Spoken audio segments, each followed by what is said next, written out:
Davis, I need those reports on my desk before quitting time. Stop slacking off and actually do something for once. I exhaled audibly and I swiveled in my chair to face my grotesque, overweight-looking boss. He was standing over my cubicle wall, evading my only place of solitude in this entire hellhole of an office.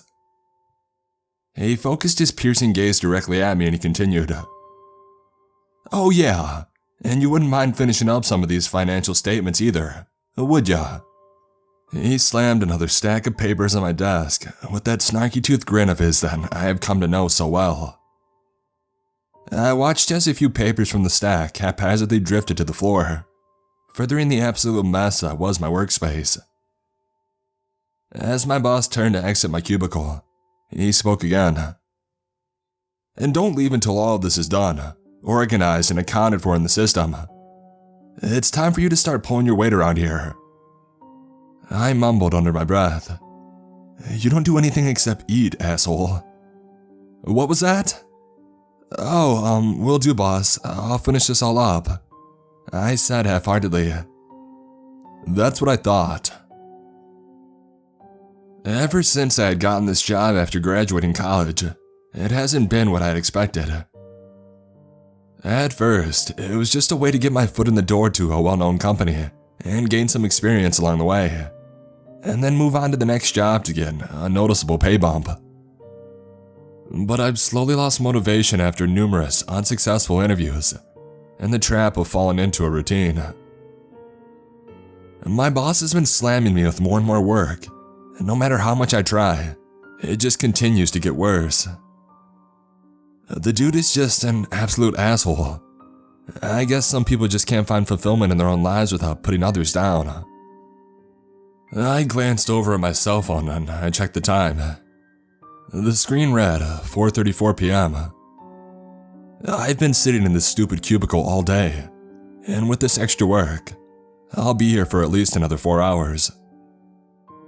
I overheard my boss talking with my other coworkers, and joking around about the amount of work he just threw on me. And they all laughed.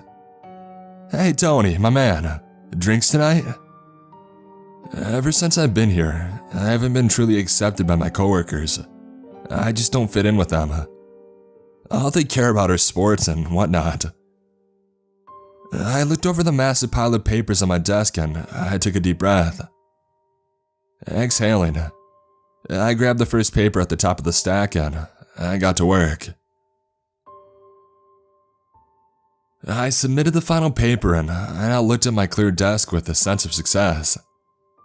That actually wasn't half bad. It didn't feel like it took that long. I looked at the clock again. 9 o'clock? No way. I turned to look out the window behind me, only to be met with my own reflection. Pitch darkness outside. I hurriedly grabbed my things and I made my way through the corridors of cubicles, briefly glancing over them. I am literally the only person here, I thought to myself. I jammed the button on the elevator 3 times and waited impatiently for the doors to open. I was greeted with the familiar ping of arrival as the doors methodically glided open, presenting an empty elevator. I stepped inside and I pushed the button, directing the machine to take me to the main floor. The doors closed and the elevator slowly hummed as I descended all the way from the 20th floor to the first floor. My mind wandered as the rhythmic hum continued. I still have to cook dinner tonight. Man, am I hungry. I never got a chance to go to the gym today. Who cares anyways? Oh, wait, I don't have any groceries to make dinner with. Great. Fast food it is again. Suddenly the elevator slowed and came to an abrupt stop. I checked the light-up screen indicating that I was only on the 4th floor. Somebody else must have buzzed the elevator. I guess I'm not the only one working late tonight. I stood there waiting impatiently for the doors to open, but they never did. I looked back at the illuminated floor screen and I tried to press floor 1 again. Nothing happened. I looked at the floor menu and I noticed a new floor had appeared. Floor 0. I double-checked just to make sure that I wasn't hallucinating things from overworking and being exhausted. I checked back and it's still there. I tried to press floor 1 again and I received no response from the elevator. Without much of another choice, and growing both impatient and claustrophobic from being stuck in the elevator, I pressed the button for floor 0. Maybe it's just a basement or a ground level that still has outside access, I thought to myself. The elevator again hummed to life and slowly started to descend, much like before. Without warning though, I felt the elevator unhinge and descend in what felt like a freefall, cascading down the elevator chute.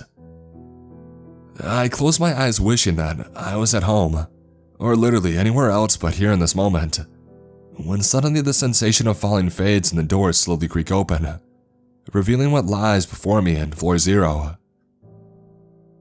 I adjusted my eyes to the sudden change in light, and I realized that it was pitch black.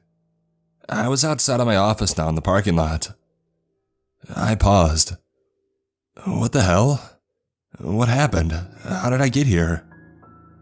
I really need to stop working late for that asshole. It's messing with my head. I absent-mindedly walked over to my beat-up Toyota Camry. I started it up and I made my way home. I walked through my apartment door, exhausted, wanting to do nothing more than just get a quick bite and then pass out, before having to do this all over again.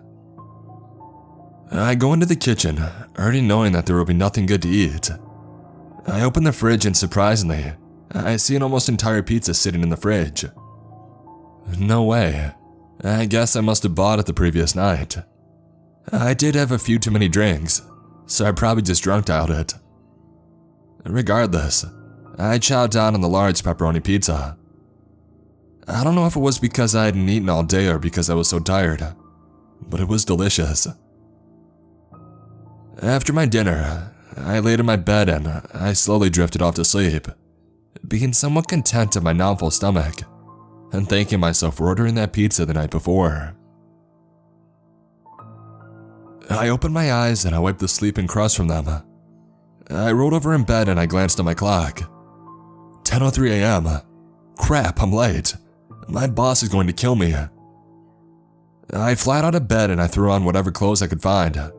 I bolted from my room and out of the front door. I jumped in my car, turned the key in the ignition, and I cruised towards my work, already dreading what my boss was going to say to me.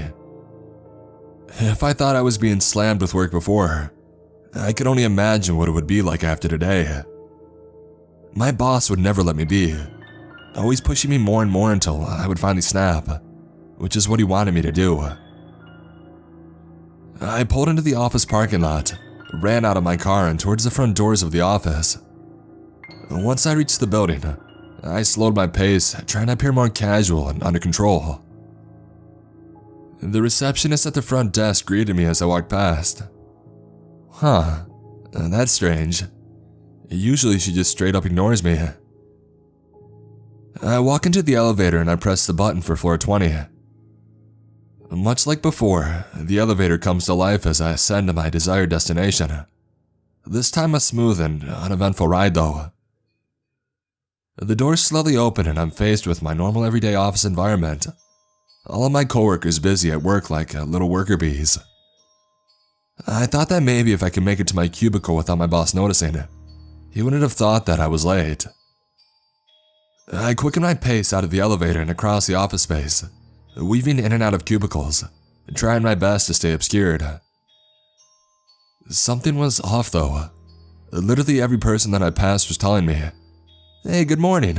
How's it going? Hey, you catch that game last night? Great job with those reports." It was never ending. Compliment after compliment. People have always just treated me like I didn't exist. Why were they suddenly being so open and welcoming to me? I breezed past the last cubicle and finally made it to mine. But when I looked into it, someone else was sitting there working. Was this some kind of weird joke? Because I was late just for one day, and the entire office was now in on it. I tapped the older-looking man on the shoulder. He turned and he looked up at me. As soon as he saw me, he let out a loud and welcoming, Hey there, Davis. Amazing work on those reports. You were awesome. I paused. What was going on? I'm late for one day and my work life flips completely upside down. I was going to ask why he was sitting in my cubicle, when I glanced over and I saw his name tag on the desk. Gerald Ruthberry. Huh. I turned to go to the bathroom to clear my head and wash my face, when I almost instantly ran into my boss. Surprised, I braced for the worst. But the worst didn't come. Hey, what's going on, big shooter? What are you doing over here with all the lowly 9-to-5ers? Come with me. I've got to show you something. In a daze at all of this, I followed my boss across the office and over to where all the higher-ups' offices were. While moving down the hallway, I stopped and I looked at one of the name tags outside of the offices. It read, Davis. No way. My boss stopped, noticing that I had stopped following him. Yeah, something special about having your own space. Getting to do whatever you want.